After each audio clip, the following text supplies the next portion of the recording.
la idea del concepto de la inmundicia está asociado también a lo espiritual, porque en la Biblia se habla de espíritus inmundos. ¿Qué es la inmundicia en la Biblia? Inmundicia es todo aquello que tiene ausencia de pureza y santidad. Cuando el Señor quiere definir nuestros actos sin Dios, los llama trapos ¿de qué? De inmundicia. Cuando Jesús habla del hijo pródigo que llega al Padre, dice que venía lleno de inmundicia porque había estado cuidando cerdos.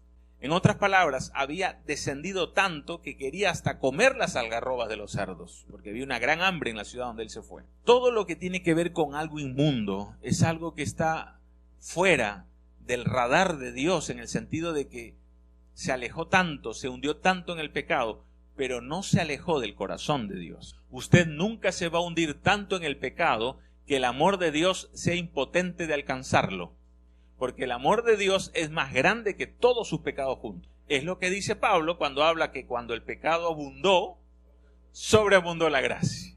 Así que cuando yo le hablo de inmundicia, no se sienta mal, no se sienta culpable. Sí, hay cosas que son terribles y nos miramos al espejo y decimos, ¿cómo pude haber hecho esto? O como aquella muchacha en ese congreso de Viña del Mar que se acercó a mí al final esa noche, que había practicado la prostitución desde los 16 años, me decía, pastor, me siento inmunda, me baño y siento que no sale mi inmundicia, porque toda una vida en la prostitución. Entonces, cuando hablamos del pecado, cuando hablamos de aquello que nos degrada, que nos denigra, hablamos de inmundicia. Pero cuando tú vienes a Jesús, Jesús te abraza aún con tu inmundicia. Eso es algo tremendo, eso es algo increíble. Yo no sé si usted puede abrazar a su hijo cuando viene sudado después de haber jugado baloncesto y quiere que lo abrace y le dé un beso. O a su esposo después de una jornada de todo un día bajo el sol, hermanas. Y viene a hacerse el cariñoso esa tarde. Creo que usted le va a decir, amor, vaya a bañarse primero, ¿no? Después venga a saludarme. Ahí está la ducha. Pero el amor de Dios no conoce condiciones. Estos dos hombres en Lucas dice que vivían en los sepulcros. No nos dice la Biblia cómo llegaron a ese punto, pero yo quiero decirte qué significa el control demoníaco en la vida de una persona. Primero, definamos algo. Este universo está en una disputa a muerte, por decirlo de una forma humana, entre dos fuerzas o dos poderes. Poder del bien y el poder del mal. Dios en Jesucristo personificando la bondad y el amor universal. Y Satanás y sus ángeles caídos, convertidos en demonios de oscuridad, personificando todo lo malo que tú te puedas imaginar. Esos dos grandes bloques están en constante conflicto y lucha. Una lucha que según Ezequiel 28 e Isaías 14, cuando tengas tiempo puedes leerlo, se nos dice que empezó en el tercer cielo de Dios. ¿Por qué el tercer cielo? Porque el primer cielo es el atmosférico que vemos acá, el segundo cielo es el espacio, y el tercer cielo es la morada de Dios, dice Pablo. Y en ese tercer cielo, un ángel creado por Dios se rebeló contra la autoridad de Dios. Ese ángel, a quien se lo ha denominado Lucifer en algunas ocasiones, al rebelarse contra Dios, no encontró más lugar en el cielo. Y aun cuando fue reconvenido muchas veces para arrepentirse, no lo quiso hacer y fue lanzado fuera este personaje. Solo que no salió solo, no fue expulsado solo, sino que una tercera parte de ángeles que servían en la presencia de Dios y que fueron influidos por este querubín rebelde, terminaron adosándose a su rebelión y estos se unieron a esa batalla que finalmente perdieron, porque nadie puede vencer a Dios. Y tampoco podemos pensar que Dios puede tolerar que un ser inicuo como fue Lucifer estuviese en su presencia toda la eternidad. Así que me imagino que habrá sido un buen tiempo tratando de hacerle convencer que no cometa el error de rebelarse, pero finalmente lo hizo. Ezequiel dice, se enalteció tu corazón a causa de tu hermosura, corrompiste tu sabiduría a causa de tu esplendor. Y más abajo de Ezequiel 28 dice, espanto serás y para siempre dejarás de ser. Quizás ese texto de Ezequiel 28, algunos lo han interpretado para graficar a Satanás como un personaje horrendo, con rostros pero terribles, Y Hollywood se ha aprovechado de eso para hacer una cantidad de películas y explotar el morbo del miedo entre las personas. Y hay gente que paga una cantidad de dinero para morirse de miedo en un cine. Lo curioso es que Satanás se goza frente a eso, porque están vendiéndole una imagen que él no es. La Biblia dice que él todavía sigue siendo un ángel, pero caído. Alguien dirá, pastor, ¿no se supone que se habla de Jesús en la iglesia? Sí, pero me encantaría que solamente la Biblia hablara de Jesús. La Biblia habla del conflicto también. Y es importante entender el conflicto, querido. Hay un principio de la guerra. Y el principio de la guerra, mi padre fue submarinista y mi abuelo fue también de la marina. Y una de las cosas que uno aprende con la gente que ha vivido en la armada, en el ejército, es que hay un principio en el ejército, y es que es necesario conocer al enemigo, saber cómo obra, sus tácticas y sus estrategias. Y San Pablo lo valida en una de sus cartas cuando dice: no debéis ignorar sus maquinaciones. Estos gadarenos, por alguna razón, encontraron control demoníaco en sus vidas. Entonces ahora paso a definir qué es un control demoníaco. Es el control que tienen demonios sobre la voluntad de un ser humano, haciéndolo sujeto a los designios de los demonios. Es decir, es la pérdida de la libertad, del libre albedrío del ser humano. Déjeme decirle algo. Algunos se quejan de Estados Unidos, y que aquí y que allá dicen, pero hay una cosa importante que quiero destacar hoy. Los Estados Unidos de Norteamérica fue una nación que se fundó bajo los principios protestantes de la Biblia. Que se haya desviado en el camino por alguna cosa es cierto, pero es uno de los países que todavía tiene el emblema de la libertad como el principio más inalterable del ser humano. Y señores, cuando ustedes vayan a regímenes totalitaristas, valorarán estar bajo el alero de un país que defiende la libertad. ¿Por qué menciono esto? Porque el principio fundamental que Dios puso en el corazón del hombre y quiere que se respete es la libertad. Dios ama la libertad. Cuando alguien te sujeta, cuando alguien te denigra, cuando alguien te hace coacción o es coercitivo contigo, son las mismas fuerzas del demonio. El demonio hace eso. Satanás se encadena. La Biblia dice que él toma a sus prisioneros y los guarda en prisión y a ninguno les abre la cárcel. Isaías 14. Eso señala de que Satanás hace ese tipo de trabajo, esclaviza, hunde. Mira a ese joven metido en las drogas, es un esclavo. Mira a esa joven o ese joven metido en la pornografía, es un esclavo. Y Satanás se goza cuando esclaviza a las personas y los toma bajo su control. Por eso, cuando el Señor Jesús nos invita a abrirle la puerta de nuestro corazón, Él dice: estoy a la puerta, tocando la puerta. Es tan respetuoso nuestro Dios y nuestro Creador que Él espera que con tu propia voluntad tú lo aceptes. No te fuerza, no te presiona. Porque Satanás impone sus ideas. Jesús expone sus ideas. Satanás le abres un pequeño espacio en tu corazón y él va a romper la pared entera para entrar él y sus demonios. Mientras que el gran maestro de Nazaret toca la puerta de tu corazón. ¿Notas la diferencia? Por eso es terrible cuando los padres obligan a sus hijos e imponen su religión. Porque lo que debemos de hacer nosotros es que los hijos se enamoren de Jesús. Se enamoren de ser seguidores del gran maestro. Hay personas que dicen: no, mientras esté bajo mi techo, él va a leer la Biblia, va a orar, obligado aunque sea. Esos son los jóvenes que a los 15, 16 se van de las iglesias y no quieren volver más. Entonces, querido, si tú quieres conocer a Jesús, tienes que aprender que Jesús quiere hacerte libre. Ahora, los endemoniados gadarenos no eran libres. Ahora, pastor, ¿cómo llega un espíritu de demonio a tomar el control de nuestra libertad? Muy simple. El ser humano está conformado por una mente, un cuerpo y espíritu. Los demonios conocen perfectamente cuáles son tus más profundas y ocultas debilidades. Él sabe perfectamente qué es lo que te va a tentar. Voy a hacerles un ejemplo. Si alguien afuera me tienta y me dice: fuma, para mí no es una tentación, porque nunca he fumado y nunca lo haré. No me atrae en lo absoluto.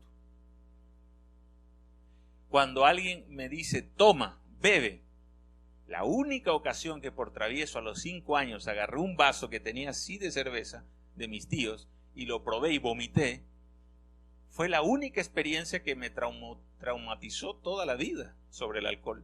Porque cuando uno es niño hace esas cosas. No sería tentación para mí eso. ¿Tú me entiendes? Porque no es parte de lo que yo pude haber desarrollado en mi vida. Pero puedo estarle hablando a alguien que está tratando de salir del alcohol. Y el alcoholismo es una de las degradaciones más terribles en la que el ser humano ha sido sumergido. Porque es Satanás controlando su voluntad. La vida de un borracho, de un ebrio, de un alcohólico, es una vida triste. Destruye a su familia, destruye su propia autoestima, destruye a sus hijos, trae vergüenza y pobreza al hogar. Y cuando uno ve a un alcohólico arrastrándose por la pared o alrededor de una casa, tratando de llegar a su casa, uno puede ver la obra terrible de Satanás y sus demonios, degradando la imagen de Dios en nosotros. Segundo aspecto, pastor, ¿por qué esa familia tuvo miedo de las cosas que pasaban? ¿No eran cristianos? Sí, lo eran. Y esta es una pregunta que me han reiterado muchas personas en conferencias, en congresos de jóvenes. Pastor, ¿por qué a veces siento temor, siento miedo cuando creo sentir la presencia del enemigo? A veces me ha hecho cuestionar si estoy bien o no con Dios. ¿No debería sentir miedo? Te voy a dar la respuesta. Anótala. Mira, tú y yo fuimos creados para estar en la presencia de Dios.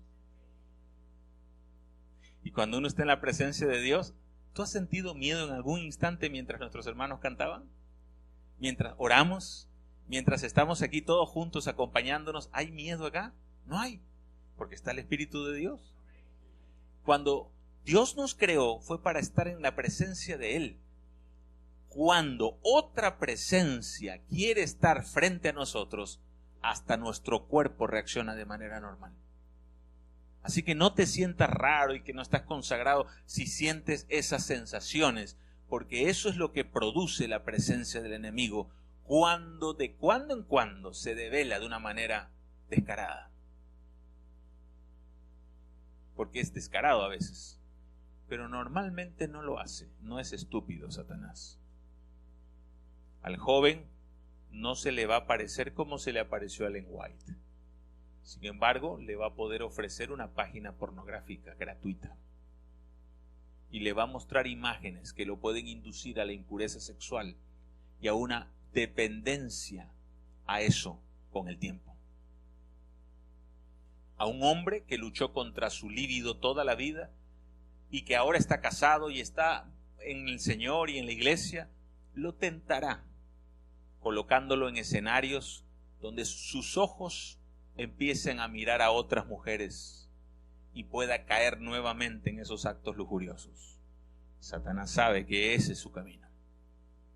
El diablo tiene una ruta para cada uno, tiene su propio GPS para cada uno. Entonces, pastor, ¿estamos perdidos? No estamos perdidos. Y le voy a decir por qué. Porque aunque el diablo es un enemigo que sigue luchando, el diablo ya fue vencido. El hecho de que Jesús murió en la cruz del Calvario y lo venció determinó su destino y solo está viendo su cuenta regresiva hacia su fin.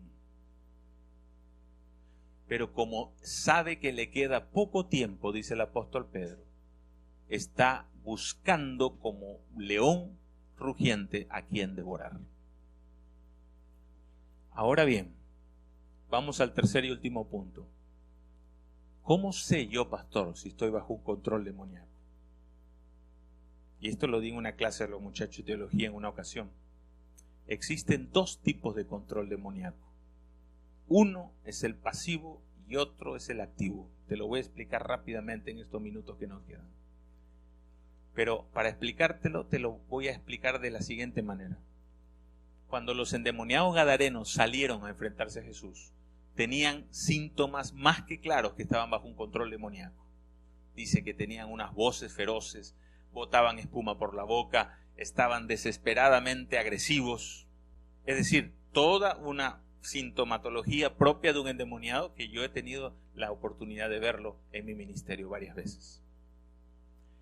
Cuando uno ve esas situaciones, tiene que determinar y hacer un seguimiento primero clínico o preguntas clínicas a la familia, porque a veces se suele confundir con actos de epilepsia. Pero en el caso de la posesión demoníaca activa, manifiesta estas características. Entonces uno dice, wow, estoy frente a una posesión porque este joven, esta señorita, esta persona no tiene antecedentes psiquiátricos, pero está teniendo características propias de una posesión, de un poseso activo. Ahora te voy a contar la segunda, pero te lo voy a decir con una pregunta.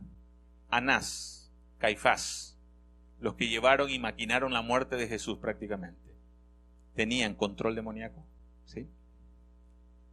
Judas Iscariote, quien maquinó la venta del Señor Jesús y la traición por un poco de piezas de plata, ¿estaba bajo control demoníaco?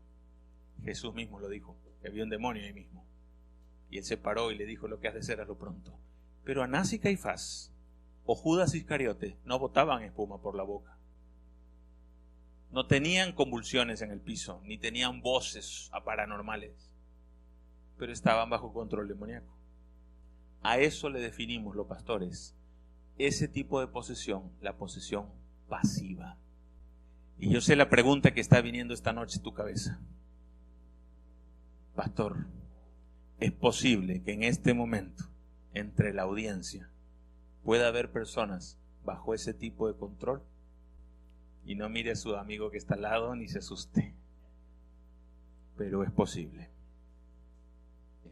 Quiero decirte que así como ese gran maestro, la noche en que cruzó a Gadara, levantó su mano y detuvo el viento y detuvo las fuerzas del mar y la tempestad desapareció, dice Ellen White que hizo exactamente lo mismo con los endemoniados. Levantó su poderosa mano y simplemente les dijo, id. ¿Cómo enfrentarte a las fuerzas del mal? No dialogues con las fuerzas del mal. Jesús nunca dialogó con Satanás. En el desierto de las tentaciones, que todos conocemos esa historia, Jesús se remitió solo a la Escritura. Nunca dio su propia opinión. Satanás le dijo, tienes hambre, convierte las piedras en pan. Jesús dijo, está escrito en la palabra de mi Padre, no solo de pan vivirá el hombre, sino también de la palabra que sale de la boca de Dios. Él recurrió a la Escritura y se dio la vuelta y siguió caminando y el demonio nuevamente lo interceptó. Hey, si tú eres hijo de Dios, lánzate, que los ángeles vendrán y te sostendrán, llevándolo a lo más alto, dice la Escritura. Y Jesús nuevamente le dijo, no tentarás al Señor tu Dios. Está escrito. Jesús jamás dialogó con Satanás. Cuando te pones frente al televisor y quieres ver una película en Netflix, Apple TV o Disney, y te concentras en aquellas que te están transmitiendo un mensaje espiritual negativo, tú estás frente a una pantalla dialogando con Satanás. Pastor, no se ponga tan grave. ¿Cómo puede ser eso? Querido, desde James Cameron hasta la fecha, los cineastas de Hollywood están utilizando lo que se conoce como el neurocinema, que es una forma de trabajar el control mental de las personas. No digo que sean todas las películas, pero determinadas películas están trabajando un control mental, trabajando con esta escuela llamada neurocinema. Lo dejo para que lo googleen los muchachos. ¿Quién inventó esto? James Cameron, el famoso creador de Avatar. Y el objetivo es que a través de imagen y sonido se pueda concentrar todas las ondas alfa del cerebro en la película, de modo tal que los niveles de raciocinio y juicio quedan vulnerados y el mensaje impregnado en la mente.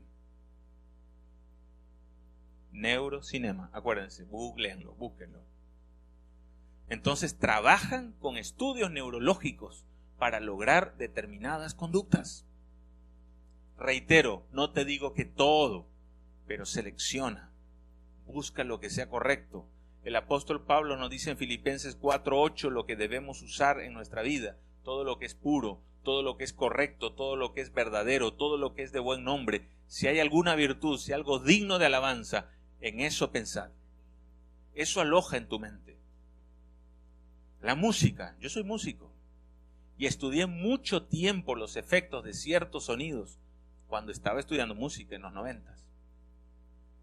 Y hoy en día prácticamente no hay música que no revele su mensaje de manera directa.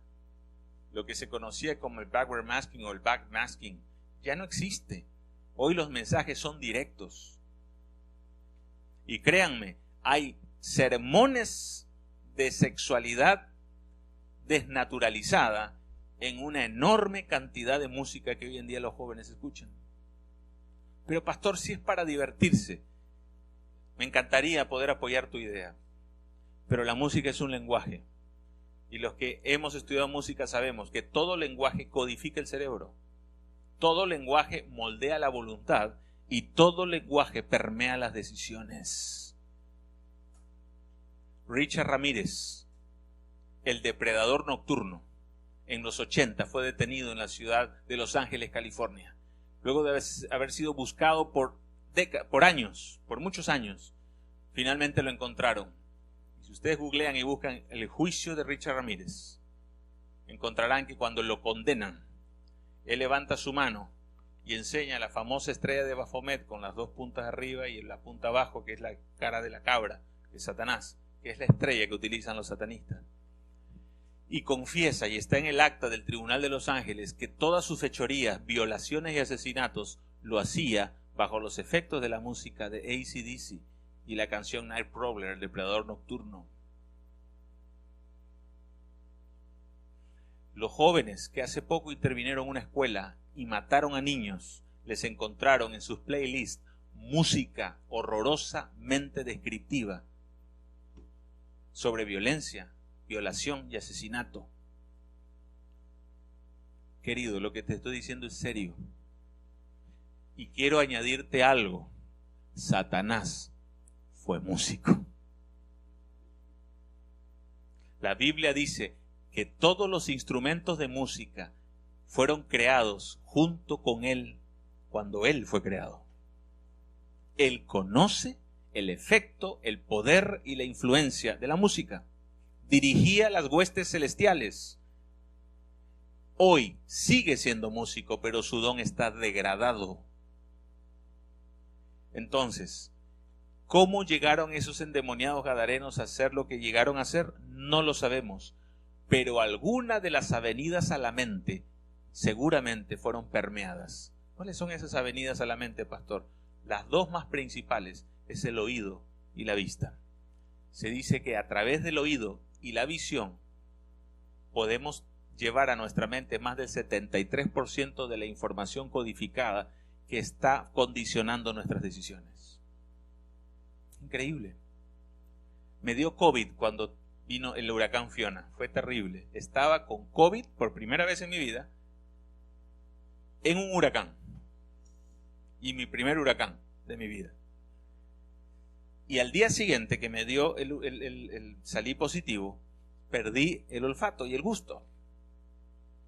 Y déjenme decirles que es terriblemente desagradable comer sin saber el gusto de las cosas. ¿O no? No sé cuántos vivieron eso. Me duró 48 horas, gracias a Dios, no me duró mucho. Pero Satanás puede trabajar muy bien tus gustos. Sabe qué te gusta, qué te excita, qué te agrada. Sabe en qué punto te conviertes más sensible y en qué punto eres más vulnerable. Sabe también tus fortalezas y trata de evitarlas.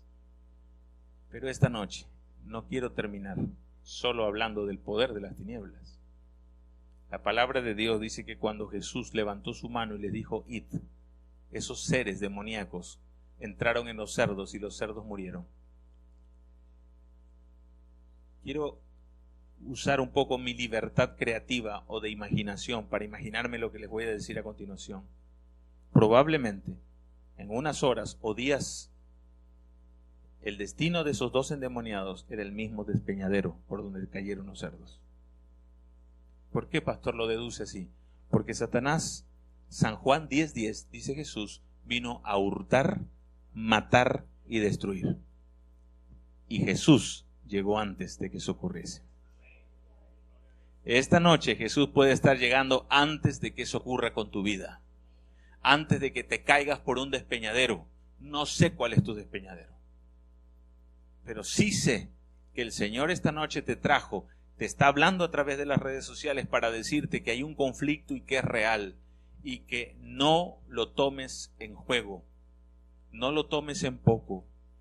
Cuando yo hablo de estos temas siempre pronuncio esta frase, y es que al enemigo le da lo mismo cómo lo invitas, él se asegurará en responderte. Pastor, es un juego, la Ouija Board o esto es un juego. A él le da lo mismo si es juego o lo haces en serio. Él se asegurará de responderte. Por eso el Señor en Deuteronomio 18 dice: no pase nada en tu casa que tenga que ver con brujería, hechicería, comunicación con los muertos, espiritismo. Aléjalo todo delante de ti, porque es abominación, algo detestable para con Dios. Porque Él sabe muy bien que son los pasillos que te dirigirán a su enemigo y a tu enemigo. ¿Y qué quiere tu destrucción, querido? Por eso esta noche, el mismo Jesús que liberó a los endemoniados gadarenos quiere libertarte esta noche de cualquier cosa que te está atando. Miedos, temores, angustias, dolor, sufrimiento, culpa. Y yo quiero en esta noche hacer un llamado a todos aquellos que están presentes, bautizados o no bautizados, que sienten que arrastran cadenas hace mucho tiempo. Y no te voy a preguntar cuáles son, yo tengo las mías también. Y el Señor Jesús está esta noche aquí para decir nuevamente, como lo dijo esa vez, a esas fuerzas y esas cadenas: id, sé libre. Jesús es poderoso. Su sangre sigue siendo poderosa. Si esta noche tú te sientes incómodo al escuchar este mensaje, probablemente hay fuerzas que están tomando control de tu vida. Si hay un momento donde tú dices: todavía no quiero entregarme a Cristo, siento que no es el momento, no es que no es el momento, es que hay fuerzas del enemigo que te están deteniendo. Y cuando el Señor Jesús vence esa batalla en el nombre de Cristo y tú seas bautizado, habrá liberación completa en tu vida. Solo te digo algo: tú que todavía dudas por el bautismo, tú no sabes la maravillosa libertad que Cristo te va a dar si eres de Cristo. Satanás te dice: te vas a hacer esclavo del Nazareno. No, te vas a hacer libre en Cristo. Mientras estás lejos de Cristo eres esclavo, pero en Cristo tienes libertad.